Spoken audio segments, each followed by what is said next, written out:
Hello everybody, welcome back to Crowdfunding Countdown, where we're going to take a look at every single board game campaign finishing up in the next week, although this week might be a little bit different. I'm having to film this a little bit in advance because I'm going to both the Niagara Board Game Convention and the Level Up Gaming Retreat, where I'm hosting something for the World Series of Board Gaming and just hanging out with a bunch of cool people. So I have to film this in advance, and so there's a potential that I might miss a few things. However, the things that we do have, I am excited to talk about, so it's still worthwhile sticking around, especially because we have a sponsor for this episode. You will see that I'm wearing one of my favorite shirts, my beautiful, beautiful Into the AM basic tee. And they have some jeans coming, and I'm gonna get to show off the jeans, and I hope I didn't spoil anything. I don't care, because I'm super friggin' stoked to replace the only item of clothing in my wardrobe that isn't Into the AM currently. But I've talked about Into the AM a lot on this channel. I'm a huge, huge fan of their company. I love whenever they sponsor the channel because that means I get free clothes.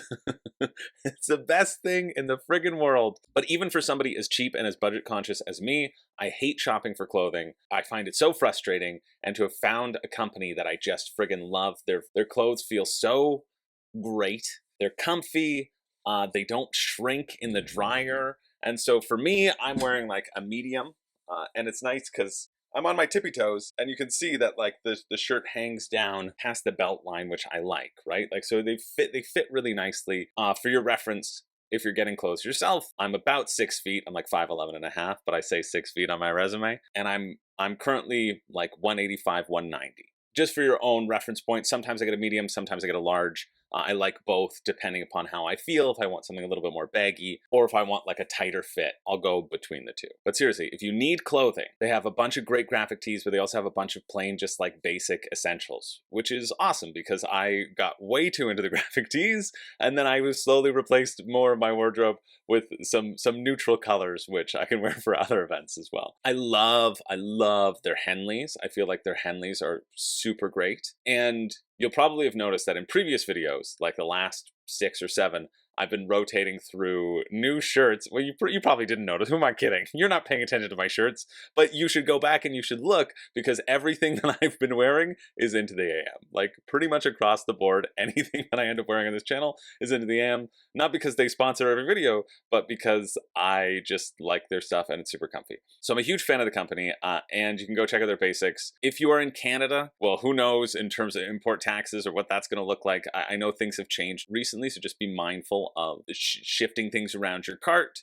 If you're getting that delivered in the US, I don't think you have to worry about that too much right now. And you can use my code SLIPPERYJIM to get 10% off. Another reason why I love this company is they let me choose my own code. So of course I chose something like Slippery Jim. Of course I did. Oh yes, because I don't love That's the true. finest. I love It's it true. all. It's amazing. I love them too. You can't skimp on quality. I just For those love of you who them don't so know, much. that was Slippery Jim. He hasn't made an appearance on this channel in a long while, and I hope Into the AM are okay with him appearing on their ad. So yeah, check out Into the AM. I highly, highly recommend them. Like I will emphasize when I like love the product, and I love the product. So yeah, super excited, always excited to get clothing, which is something that I never thought I would say. I hate shopping. I hate it. I hate going out, trying stuff on, and so it's great just having stuff that fits, that's super comfortable, that's durable, that's reliable. I've had Into the AM shirts, the graphic tees, that I've had for 4 years now. Yeah, because I got my first ones before I even started YouTube, because I was convinced by another board game YouTuber. And it still holds up, and I've just thrown it in the dryer. I've been very disrespectful to my clothes and haven't cared about preserving them, and they've still like held up super well. So I think that's a good mark. And also, if you see Alex, I've been meaning to do this on any of the NTAM stuff, but I want to claim credit for Alex Radcliffe doing Into the AM sponsorships, because he was like, oh yeah, they sent me stuff and I forgot, and then I tried it on. I was like, man, this stuff's good. And he's like, I only accepted it because you did it. And I was like, yes. And even if he didn't say that, I'm remembering it that way. So I'm claiming credit for you seeing it on Alex's channel as well. All right. Thanks, Into the AM. You're the best. Honestly, I could just talk about them the entire time. But we have to talk about some other games, and we're going to start over on GameFound. Please let me know if I do miss something, because I am filming this in advance. This was my actual point, is that there might be some campaigns which might drop with short funding gaps for short campaign periods that I might miss. Oh, I also should get up the $1 pre-pledge too to see if there's anything there. I need to cross-reference. I don't think there is, but it's always good to check because some of these still exist. I think we're good. I think we're good for this episode. As I check on My Planet Unknown, which is almost here. The beauty of crowdfunding. Back that a couple years ago, and finally we get the game. But we're going to check out this one to start out. Malediction, the miniatures card game. Welcome to Malediction, the world's first 3D printable miniatures card game, MCG. Oh, beautiful. It combines the tactical thrill of a miniatures game using highly detailed 3D printable models to represent your forces, with the strategic depth of a customizable card game. Fine-tune your deck to suit your playstyle and immerse yourself in a whole new tabletop experience. So you don't just have one insidious collector FOMO business model, you got two of them. Who wouldn't want to sign up and throw double the money at this MCG, likely a scourge upon the earth? I do like that I see standees though, so I like that you don't have to print out stuff, that you can just get standees. So that's nice. Loot Studios, what have you done before? Nothing. I just feel like this is this is just raising the stakes on the collector's mentality. But we'll see. Let's check it out. Let's see what it's like. This actually looks pretty neat. I really like the inclusion of terrain. They say terrain is integral to the game in the trailer, and you get to place where the terrain is going to be. So depending upon your faction and what you're doing, I think that might be a little bit fun. I definitely like the unique and interesting faction names, like the Conclave of Spheres, the Academy of Cubes, the Conference of Dodecagons, and the Gathering of Piles of Gloop.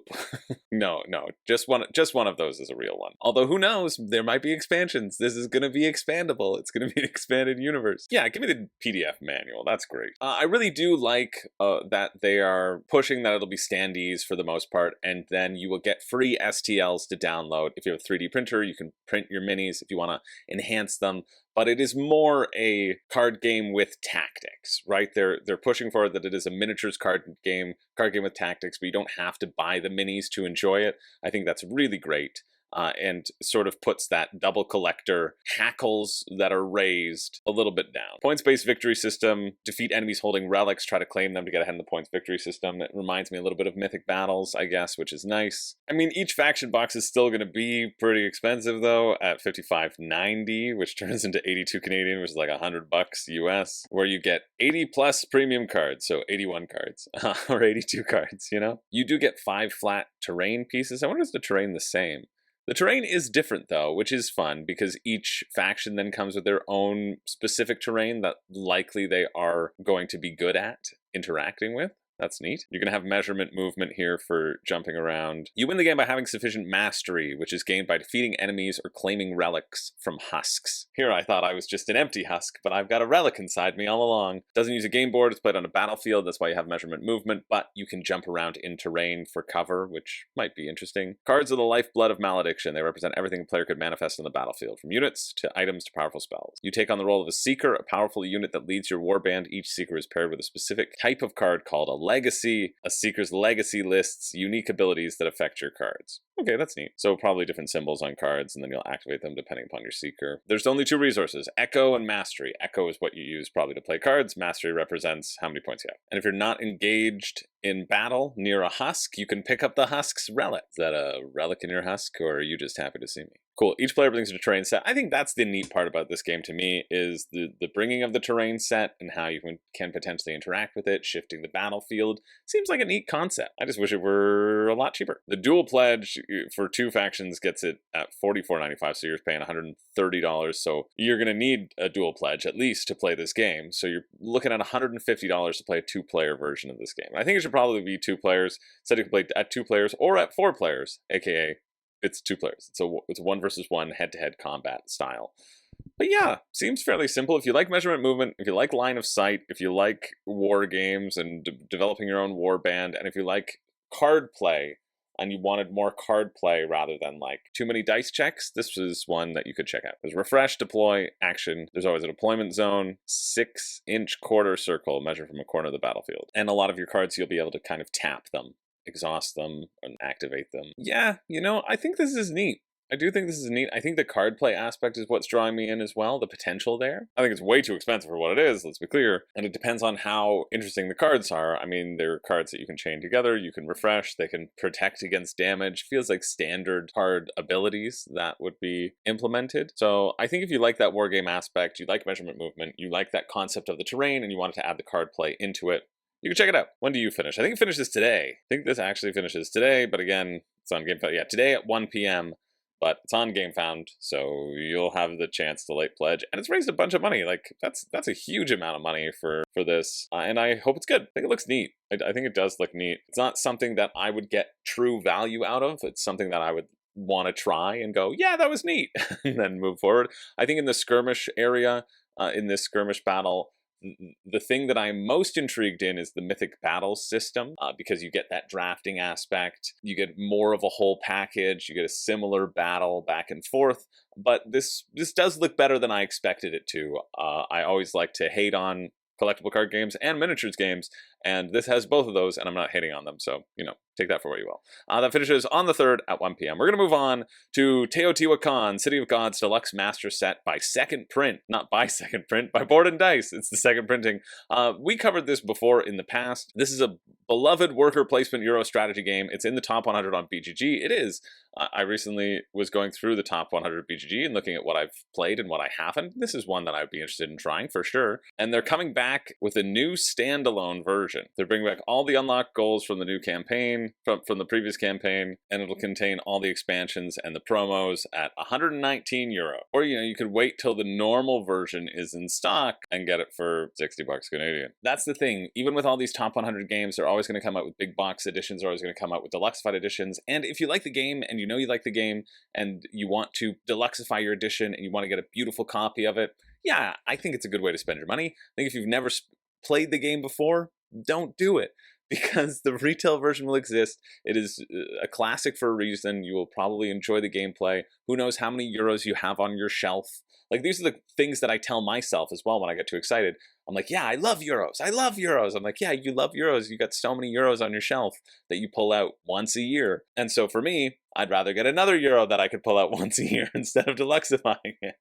More is always better is what I'm trying to say. That's, I think, what I'm saying. So here's the deluxe compared to the standard version. New refreshed illustration and graphic design, so just new art, double-sided board that doesn't change the mechanics of the game, just changes the look like brass. Okay. Player boards to organize your area. That's always nice. And player aids to keep all the rules in one place. Yeah, because you've never had a player aid before. Most cardboard components upgraded to wood. I think that's a significant detail. Astonishingly made deluxe components with heat print, new custom dice, bags for all tiles, and an insert to store all components, and more.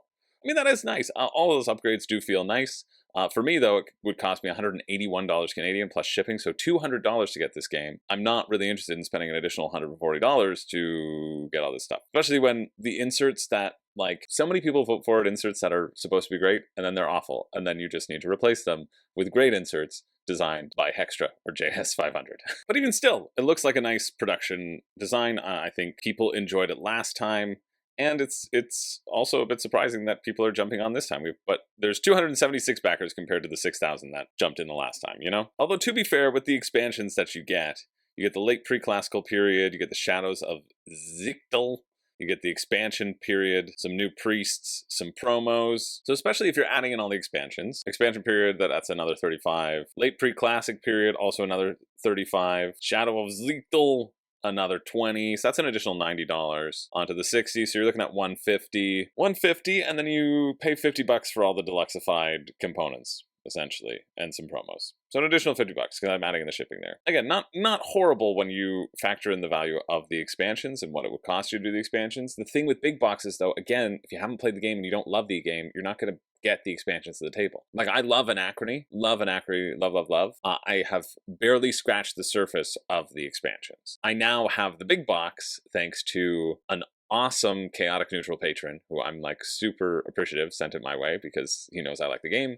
And so nice, and I can't wait to continue to dive into it. But that's my number 10. That's in my top 10 games of all time, right? For a game that you just play that isn't in your top 10, that you don't play that frequently, you're not going to dive into these expansions, and so you can justify oh, I get all the expansion content, oh, I'm really saving money. But when you don't play it for 2-3 years, which I know a lot of you do this as well, and a lot of you play it, sure, if you play your expansion, that's great. But a lot of you who have big boxes and just play the base game, you know what I'm talking about. And you only fall for that trick once or twice, or you should only fall for it once or twice until you learn it. But yeah, it looks like a really well done production version of it. I need to refresh myself on the rules, because I remember looking through these rules, and I hate that they're not even going to put the rulebook on the page. I guess that's fine, actually. You know what? They're saying, listen, you have to be an existing fan of this game, and if you're not, you shouldn't be getting this. And you know what? I appreciate that. If you're not an existing fan, then you don't know what the rules are, and you shouldn't be getting this. You should be getting it at retail. So yeah, that's the reason why the rulebook isn't on the page, because only existing fans who know this game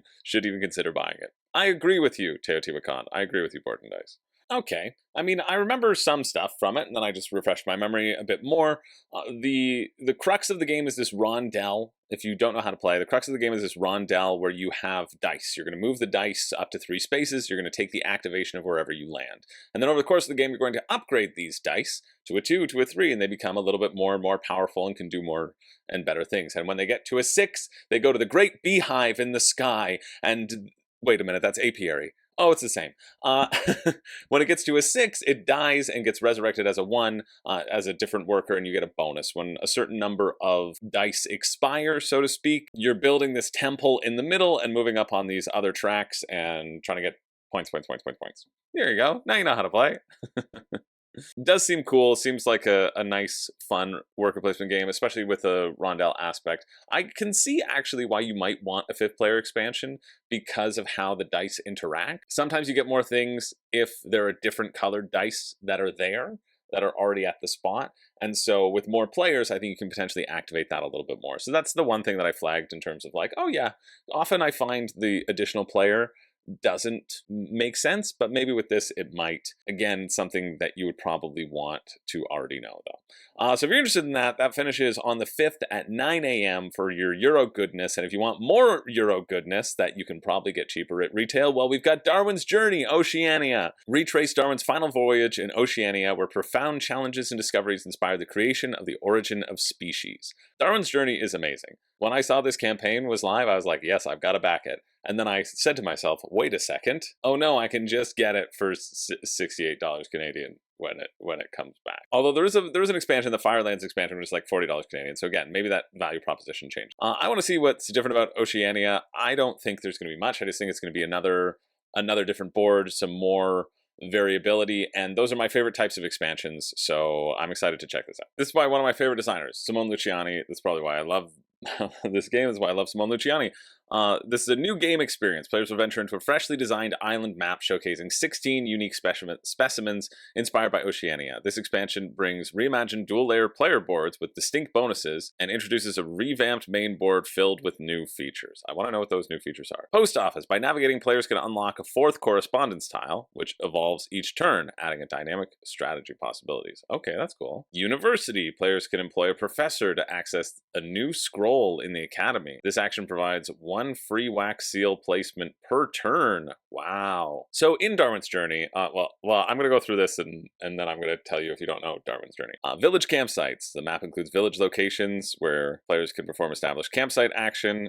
Each player may place a tent in each village. These tents function as campsites, but come with unique rules. They cannot be reactivated once placed. Okay, it's not all that different from campsites. Map lens location. New lens locations on the map can now be accessed when a player's ship or explorer lands on them. These locations remain inaccessible by any other means. Okay. No, who cares? It's just the map is the map. Hazard track. A new mechanic transforms gameplay by introducing hazards that increase the difficulty of exploration. Players accumulate hazards that may trigger end-of-round penalties for everyone affected. However, the player with the highest hazard level receives a one-time bonus that can be strategically used during the game, creating a risk versus reward dynamic. So they basically limit how much you can travel. You can do that for advantages and push that forward. That's neat. All right, the Oceania Founders Edition is €35, so that's 53 Canadian, and then shipping would be probably $20 to me in Canada. I'm gonna guess how much is shipping. Zone A, Zone C is Canada. Yeah, €28. Oof, so almost doubling the price. Again, this is why you wait for retail, right? Just 4 crew cards. That's interesting. I would have expected there to be more crew cards. So essentially, Darwin's Journey, you're gonna have this unique player board anyway, which doesn't seem like it has all drastically changed with its like dual layer, whatever. No, I wouldn't worry about it. with new bonuses and new Alfred boards for the solo mode. Oh, that's cool. Yeah, the bonuses are up top here, essentially. They're bonuses that you activate when you're playing, when you get one of those specific tiles and you unlock that spot. They're not that much different. But you have 4 workers, essentially, and your 4 workers can get these seals that build up over time. You can see this one has 2 green seals, 2 blue seals, etc. And the crew members sort of determine your starting seals. So this one would be 3 green seals and 2 yellow seals. And essentially that means that they can activate spots on the board that use green or yellow symbols, right? So they're just asymmetric workers that you can customize over the course of the game. That's one of my favorite parts. So we do have the collector's edition for 110 euros, which is 164 Canadian. The Firelands expansion is $41, right? So if we had 68 and 41, we're sitting at 109 Canadian. And I've played the retail version, and it's completely great. You're just missing out on these soft wax seals, the metal coins, and some wooden trackers. Like, it's not worth the additional $70. Darwin's Journey is something you should absolutely go out and buy right now. I think it is so exceptional. I'm interested to try this Firelands expansion. Again, the Firelands expansion gives you another board, a whole new board. So they've essentially taken the Firelands expansion and added in a whole new board as well. Do you want to see the Ocenia rulebook draft, though, to see the specifics that are different? Now, this new correspondence action is there's a resource in Darwin's Journey called stamps, and you place them on a specific thing. If you have the most of that thing at the end of the round, you get that thing, right? There's a lot of kind of battling each other for majorities in a sense. It's not a huge part of the game, but it does provide nice advantages, and so having one that you can potentially monopolize all on your own seems interesting. I really like this Explorer on the ocean track. I like that it's adding in new workers, and I like that you can kind of customize your workers for free. I think racing to that feels pretty fun. Village campsites, meh, who cares? Not bad that, again, you have actions that are unlocked by going further on the track to incentivize a difference of when do you trigger things, when do you hold back, when do you push ahead, and to give bonuses for both. I think that's always very fun. This is a tough one, because this is something where, like, I really do love this game, but I am perfectly fine with the retail option. I'm so fine with the retail option. I think it is, in fact, the better purchase. I don't really care that often about metal coins, and that's basically all you're getting with the upgrades. I'm not really worried about losing out on the characters of the crew, because I think you get a lot in the crew anyway, and I think saving and just getting this one at a time is a fine thing. It's done enough, it's done well enough that it's going to be in retail for sure. It's raised almost, $500,000 Canadian. If you're interested in that, though, it finishes Wednesday, February 5th at 2:30 p.m. I think Darwin's Journey is fantastic. I'm going to get a retail copy when it's back in retail circulation, essentially. Let's move on. Let's keep it moving now that all the good campaigns are out of the way. We're moving on to Lost Lumina. Well, let's see. This one might be great. An immersive 2-player experience where multi-use cards and area control dictate your path to victory. That seems cute. Dranda Games. What have you done? Mutagen. I thought Mutagen looked neat. Explorers of Novoria. I thought that one also looked neat as well. Isle of Trains. Yeah, I also thought that looked neat. Solar Storm. I think that one looked good too. Yeah, I think that there's a good history there of potentially good games. £19, $24? That's around what I would want to pay for this, I think. Good job. 34 Canadian. I mean, then plus shipping, it's like 50. But it's just a cute little area control game. I like that there's a drafting element at the very beginning of the game. You're then going to put followers onto the map and moving them around and then fighting some battles. The battles are going to be pretty simple. You're going to each play a card. They'll let you do a certain thing. Then you'll roll some dice equal to the number of followers that you have. So you can have the chance of big swings, but it's still dice dependent. But if I have 4 people to your 2, there's a chance you could win with 2, but I likely will win with my 4, which I think is nice. And then it's the person who controls the most at the end of the game or kills everybody at a certain point wins. That's exactly what I thought as well. Feels like Mind Bug with area control mechanic. Didn't catch me. I think this really did. Oh yeah, I was looking at the rulebook, but I feel pretty confident that I've picked up anything that I need to know.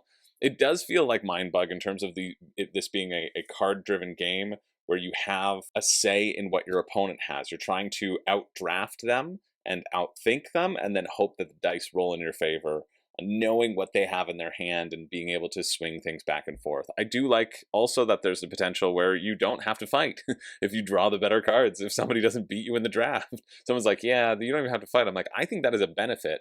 I think that's a good thing because it shows that the draft is really important. Yeah, I think this seems nice. And I love that the draft is like draw 2 cards, keep 1, give your opponent the other. I think that's really cool. And so you have that information. You have that information as the draft continues. Yeah, I think this seems cool. I think it seems like Mindbug with area control. I don't know. I think it seems nice. What is shipping like? We can get a little playmat with it too. It's nice. But the leader pledge, £4, 6 to the US, 14 to Canada. That's pretty good. I mean, that's clearly subsidized. Well, it's going to be a small box too, right? It's just going to be a tiny little box. I think that looks nice. I think that would be worth a couple plays. I think if you really love Mindbug and you love that two-player head-to-head trying to really outdraft each other, I like the idea of outdrafting each other a lot with a little area control aspect. That does seem cool. That finishes Wednesday, February 5th at 6:59 p.m. Moving along to this one, which I don't know if it's going to be good, but probably not.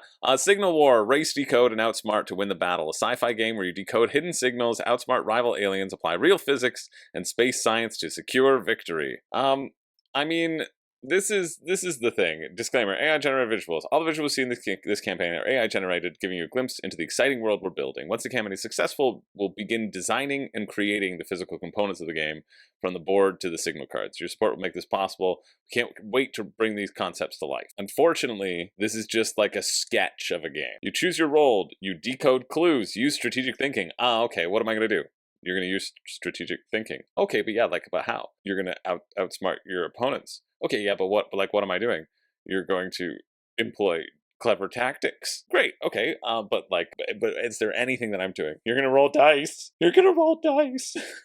It's just, I mean, it seems like they're pitching a game that's just War of the Roses reskin, or Paint the Roses rather. I don't know. This is not a good enough bar for anyone to ever give their money to. I've already worked out the shipping rules, taxes for international backers. I'm confident we won't run into any issues. You're confident, huh? Perfect. How much is the shipping then? Okay, it's included in here, €16. This is just, if you want to lose your money, support this one. Moving along, we've got Ion Core. Enter Ion Core, a thematic sandbox game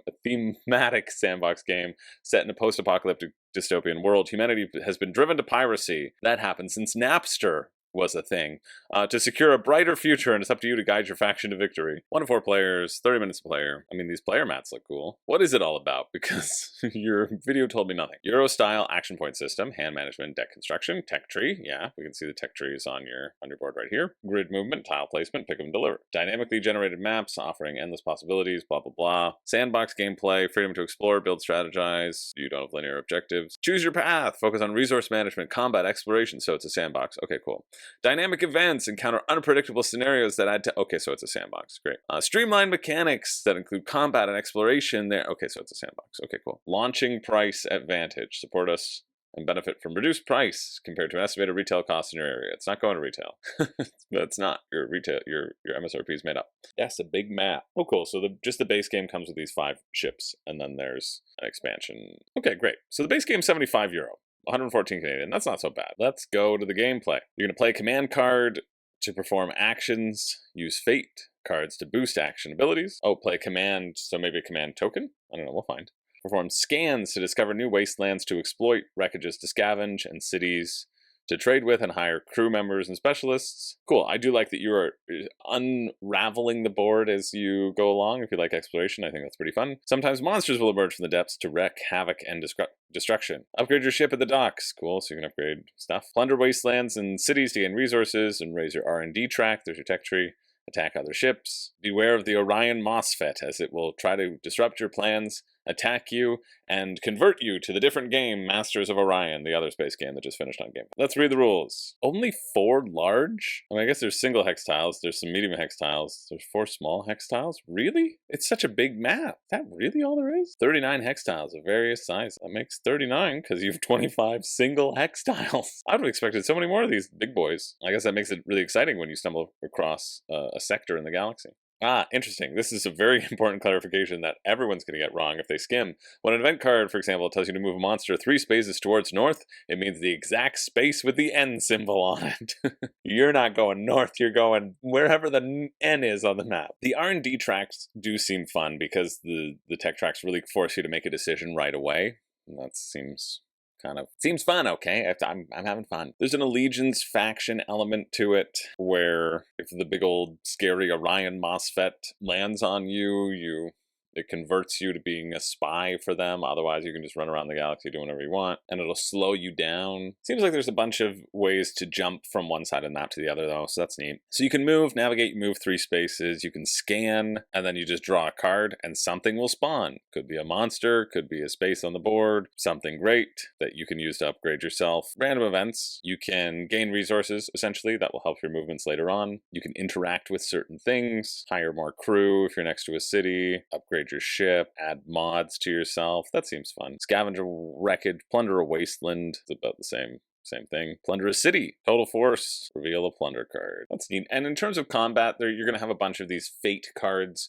which will add value. You can keep these cards for whatever value you want to add, and a very easy way of modifying your existing stats and being able to hold on to cards that you need to save, which might be interesting. When any player reaches 30 or 50 renown, according to the limit that you set up, all players play until the end of the round, and then you get additional renown so that you can potentially win. General strategy tips. This is nice. I really like when rulebooks include that. If you're playing for the first time, follow the basic flow of the game. Perform scans, travel to wastelands to plunder them for resources and technology, or scavenge wreckage for credits and resources. If you want to minimize the luck factor, don't take unnecessary risks. During the first rounds, choose the lowest plunder difficulty deck when you perform a plunder action, because it's harder and harder as you go along. Try to hire more crew when visiting a city, depending upon your target goal before set action. I think this seems like an enjoyable sandbox game. You know? Yeah, I think this looks fine. You know? I think it would get over a 7 on BGG. By the time it comes out. It seems like it is a simple, inoffensive sandbox game, pretty heavily driven on those random events, on what appears when. Might be a bit of a slog to move around at first until you develop your tech. Yeah, I think it seems all right. It certainly doesn't make me like jump up and down and scream for joy, but I think it'll be a solid game if you like sandbox and if this sort of style is resonating with you. So I don't see any sort of flags there. If you're interested in that, that finishes on the 5th of February at 11 a.m. Moving along to Foxpaw, a magical worker placement board game by Godot Games. And I saw this pop up in board game groups mainly because it was a very small YouTube channel that was like, hey, we did a review on it, and like we didn't really know about it being AI art, and then people came and attacked us for doing a review, and they have like, I don't know, they have like 2,000 subscribers. And so then they made a statement about the AI. Apparently lots of people are incredibly upset about the use of AI for this particular game as opposed to all the other games that do it, or they're upset as well for the other games, and this is just the straw that broke the camel's back, so to speak. I think it was also because they saw some mid-journey prompts about them being like, give me a board game box in the style of Root.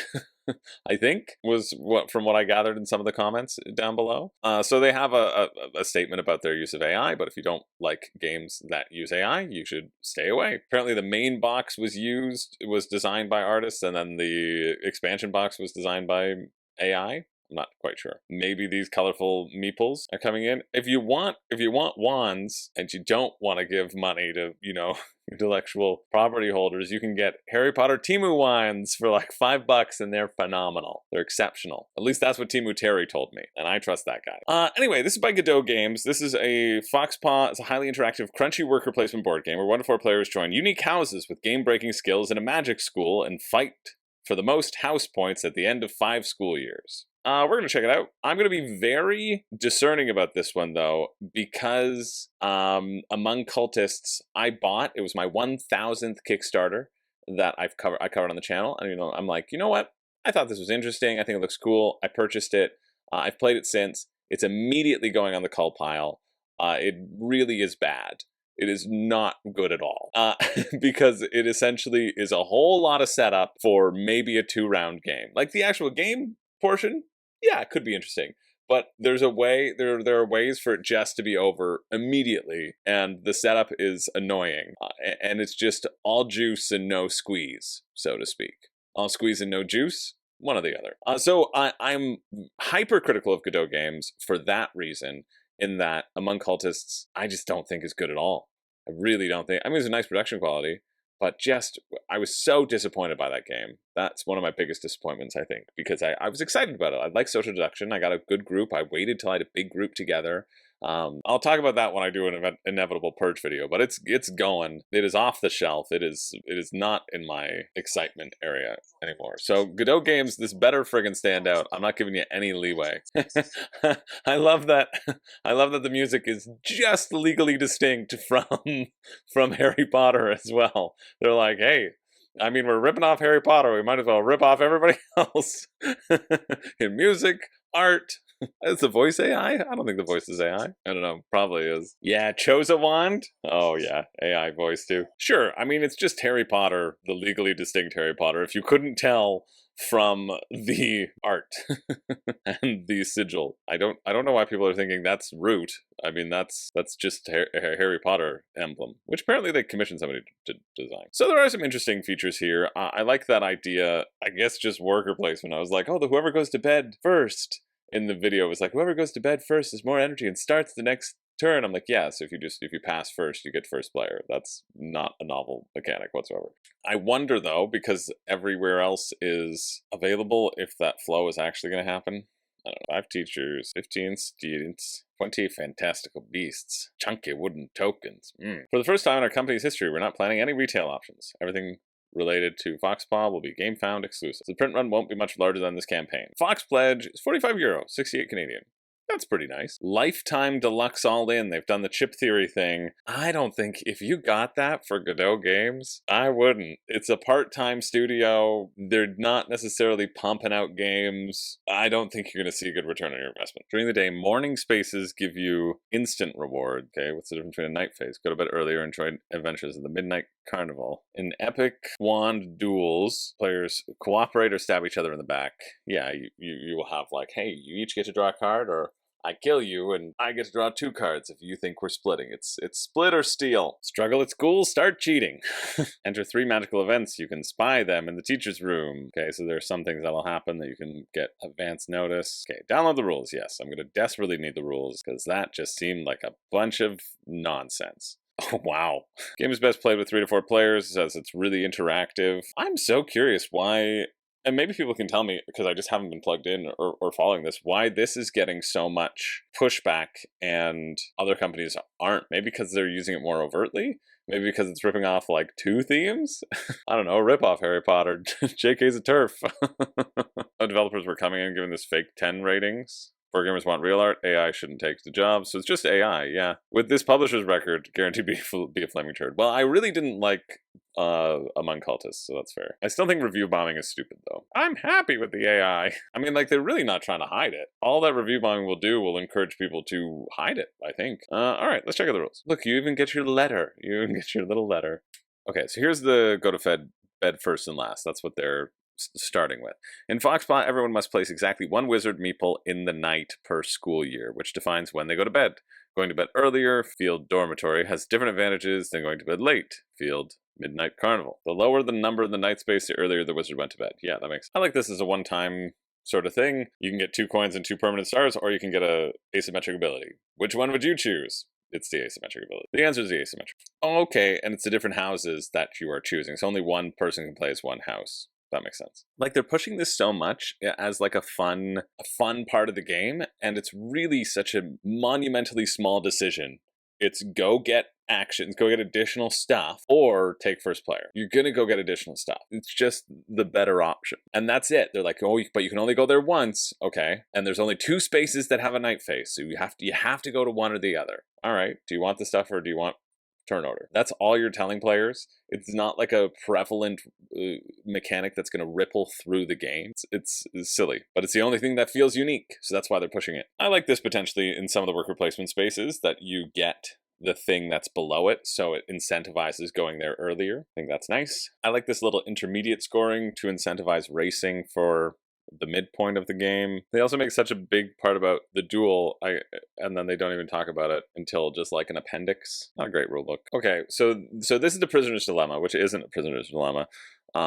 You have the opportunity to share to get the share reward. You have the opportunity to hold back to get the hold back award, even if you get attacked. And you have the attack card, where if you attack them, you get the attack reward if your opponent took share or hold back. But if you both attack, I mean, you're both probably just going to attack.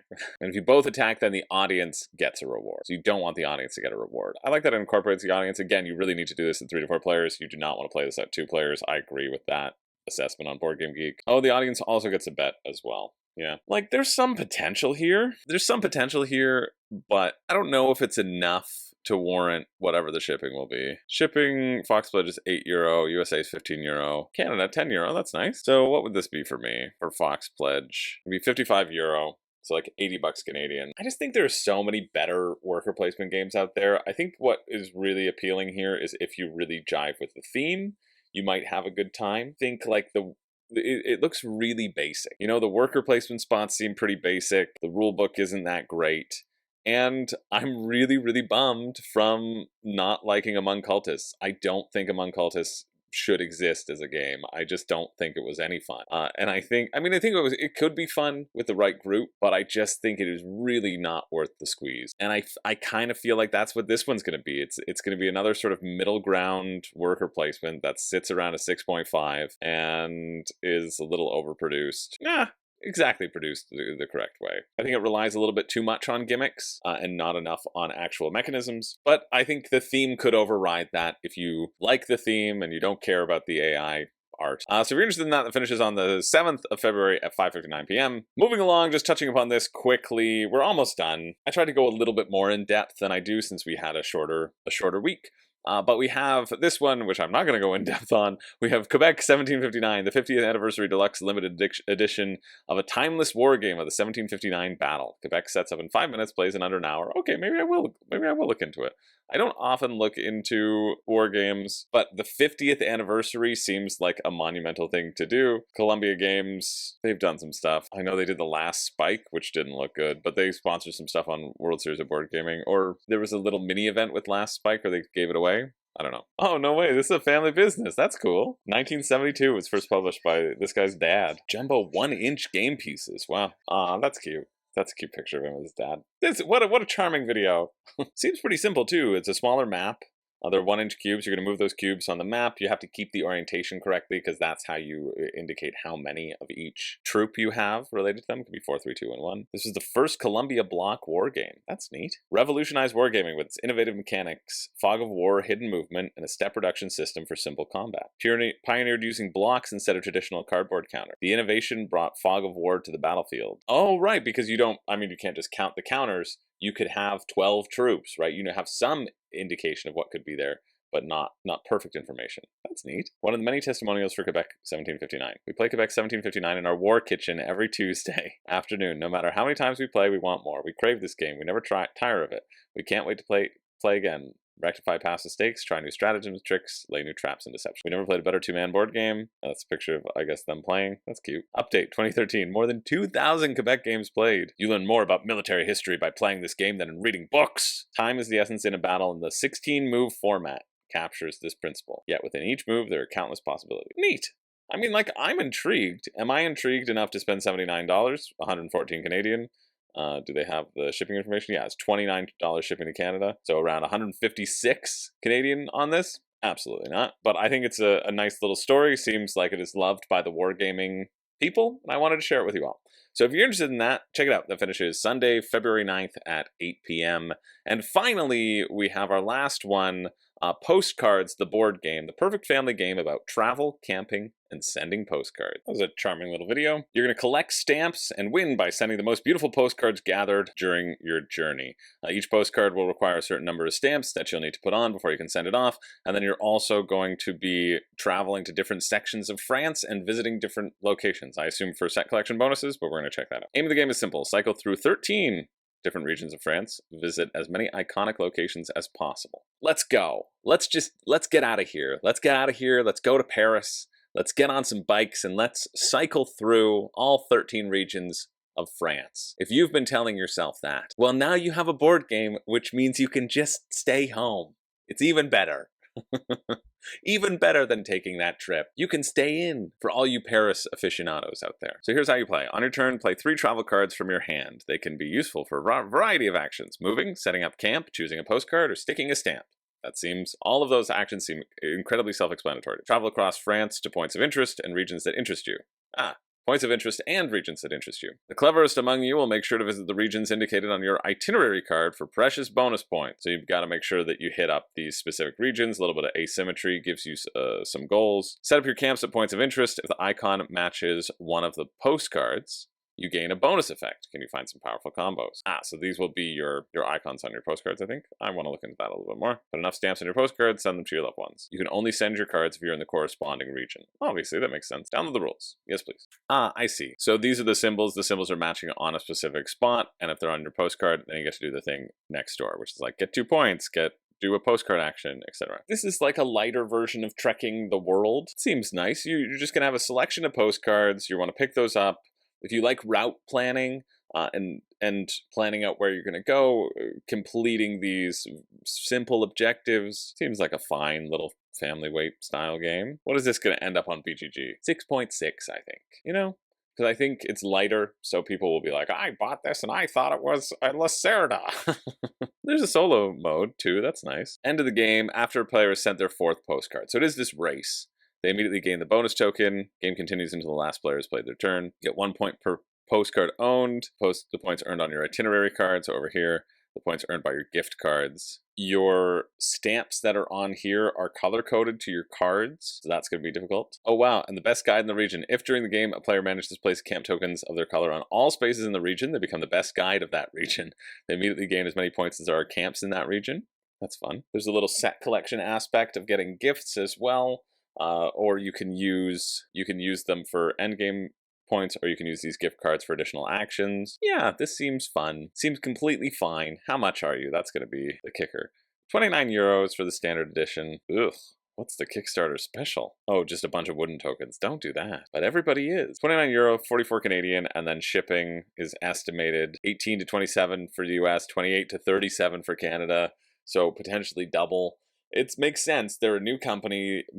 Some established companies will subsidize the shipping to make it feel like less of a gut punch. They can't, likely. So I would have to pay almost $90 for this very family weight like game. I don't think so. I think it's going to be perfectly fine. I think it's going to be a nice inoffensive game that you could play with a family. That's going to be like at a 1.7 weight on Board Game Geek. It's not my particular tastes, but if you get really excited about this game, check it out. I think it is definitely will have a market for some people. And it finishes Monday, February 10th at 1 p.m. That's it.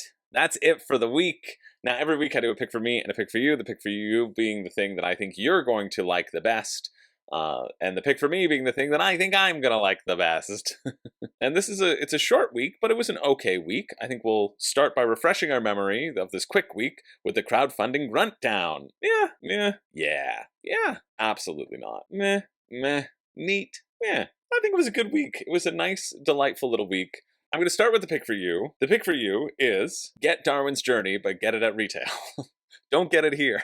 Don't do it. It's not worth it. Unless you are allergic to cardboard, which I feel like most people watching this might be because you need the metal coins. If you have a doctor's note that shows me that allergy, then you can get Darwin's Journey at the collector's edition. If not, you got to go with the retail because it's a better deal. And the base game has so much in it. So much, so many chaining things together, lots of combos, lots of asymmetry. It's going to be a long while till you need an expansion. But obviously it's a pick for you because it's like the pick for me. I think it's really cool. But I am going to make the pick for me. I'm not going easy here on myself. I hope I don't lose any points down the line. But the pick for me is going to be Lost Lumina. I'm say lose any points for like a crowdfunding retrospective, which like 3 years down the line, I can get an artificial thumbs up or thumbs down. I think Lost Lumina may not hit that 7.0 bar, but I think it is going to be really great at delivering a area control mind bug. And if that is something that you're interested in,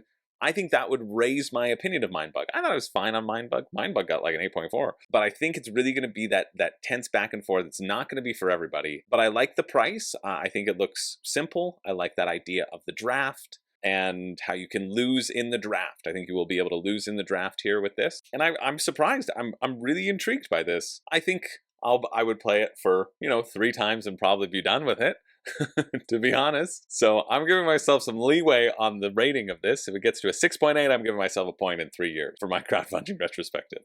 I'm calling it now. But yeah, I think this one looks nice, and I'm interested in it, and that is why it's my pick for me. Really, the pick for me and the pick for you is Darwin's Journey at retail, and get yourself some comfy Into the AM shirts. If you need some shirts, don't just get them to get them. I like you all. I think you're all very special.